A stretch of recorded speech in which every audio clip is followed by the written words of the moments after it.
Antes de comenzar, hay que saber que un río es un curso de agua que se mantiene en permanente movimiento y que se conecta con los cursos de agua mayores como lagos, mares, océanos u otros ríos, en los que precisamente desembocan.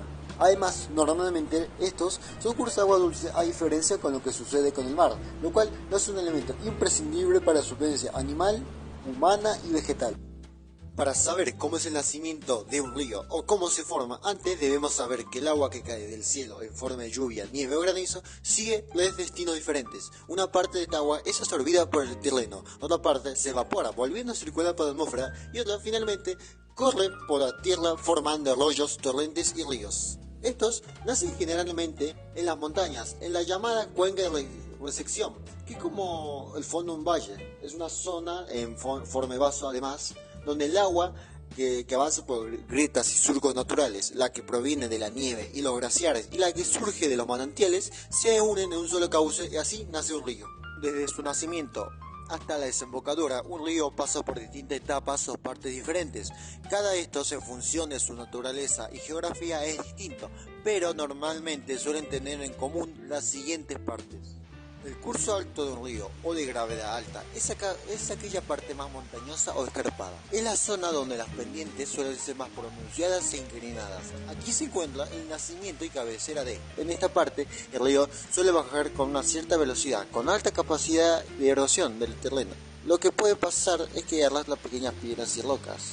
En esta área, en algunos ríos se pueden formar rápidos, que es donde el agua circula por una pendiente algo mayor de lo habitual, aumentando su turbulencia y velocidad de forma considerable. El curso medio de un río o de gravedad estable es la zona de llanura por la que discurre.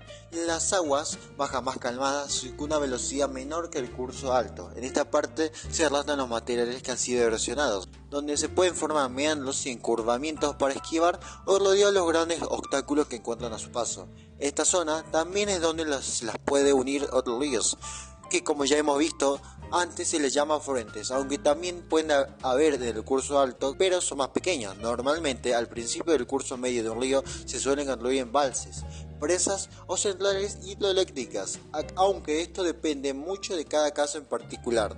Por último, está el curso bajo, que es la parte final, cuando desemboca o muere en el mar.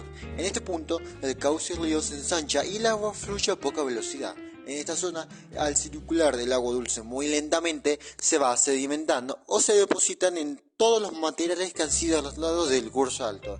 En función de la geografía y de la cantidad de sedimentos, se pueden llegar a formar en la desembocadura y las sedimentarias o deltas, o también generar un cierto tipo de lagunas. Ahora seguimos con la ubicación del Río de la Plata. Este se encuentra en la costa oriental de Argentina y en la costa sur de Uruguay, desembocando hacia el Océano Atlántico, cerca de la ciudad de Buenos Aires, la cual vendría a ser la costa occidental de este río. Ahora la descripción general del Río de la Plata. El Río de la Plata es un estuario fluvial situado en América del Sur formado por la unión de los ríos Paraná y Uruguay.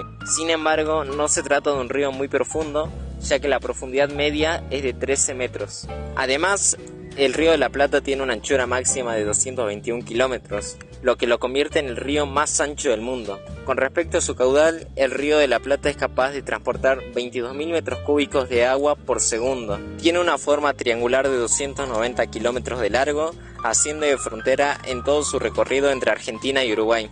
El Río de la Plata es la desembocadura en el Océano Atlántico de una cuenca hidrográfica de alrededor de 3.200.000 kilómetros cuadrados.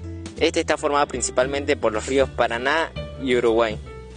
El régimen del río está influenciado por los caudales de sus dos principales tributarios y por la acción de las mareas y la participación de las típicas situaciones del tiempo, los vientos sudestadas y pamperos, que empujan sus aguas respectivamente hacia las costas argentinas o uruguayas. Las principales actividades económicas en la cuenca del Río de la Plata son la agricultura y la pesca, favorecidas por el clima moderado y la humedad, aunque también las actividades industriales son comunes sobre todo a lo largo del Paraná.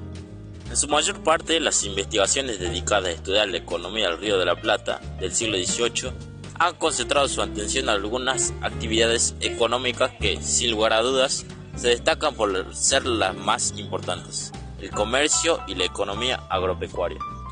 Sobre la margen de la República Oriental del Uruguay Está el puerto Colonia, que es un puerto comercial y deportivo. El puerto de Montevideo es un puerto comercial y de carga. El puerto del Buceo, un puerto deportivo. Piriápolis, que es un puerto deportivo. Y el puerto de Punta del Este, que es otro puerto deportivo. Y sobre la margen sur, que es la República Argentina, está el puerto de Olivos, que es un puerto deportivo. El puerto de Buenos Aires, un puerto comercial y puerto deportivo. Y el puerto de La Plata, un puerto comercial. Ahora vamos con la contaminación. La contaminación del Río de la Plata es un problema grave que afecta a la calidad del agua y a la vida marina. El Río de la Plata recibe los afluentes de los ríos Paraná y Uruguay. Es por ello que representa el 80% de la disponibilidad de agua dulce de Argentina, por lo cual mantenerla limpia resulta indispensable. La contaminación en el Río de la Plata es causada por una variedad de factores. Según un estudio, las principales causas de contaminación por plásticos en la zona costera son la agricultura, el sector industrial, los puertos, el turismo, los residuos urbanos y las redes de drenaje pluviales. Ahora vamos con las obras más importantes de este río. Uno de ellos es el puerto de Buenos Aires, el cual es el principal puerto de Argentina y uno de los más importantes de América del Sur. En este se han realizado numerosas mejoras y expansiones para aumentar su capacidad y eficiencia en el manejo de carga. Otra de las obras más importantes de este río es el Puente General Belgrano, también conocido como Puente Libertador General San Martín, el cual es un puente colgante que conecta la ciudad de Buenos Aires con la ciudad de Avellaneda, en la provincia de Buenos Aires, Argentina. Y este es uno de los más importantes del Río de la Plata. Y por último, el puerto de La Plata, ubicado en la ciudad de La Plata, el cual es uno de los puertos más grandes de Argentina y está conectado al Océano Atlántico a través de este río. Sus principales afluentes son el río Paraná y el río Uruguay, aunque también tiene otros afluentes como los arroyos El Portugués, San Vicente, Abascay, Dulce, Las Orquestas y Todos los Santos.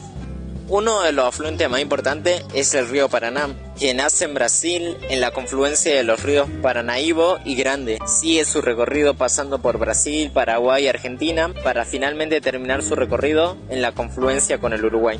El río Uruguay nace en la Sierra General de Brasil en la confluencia de los ríos Canoas y Pelotas, en el límite entre los estados del Río Grande del Sur y Santa Catarina. Desemboca en el Río de la Plata en el departamento de Colonia, Uruguay y la provincia de Entre Ríos, ubicado en Argentina.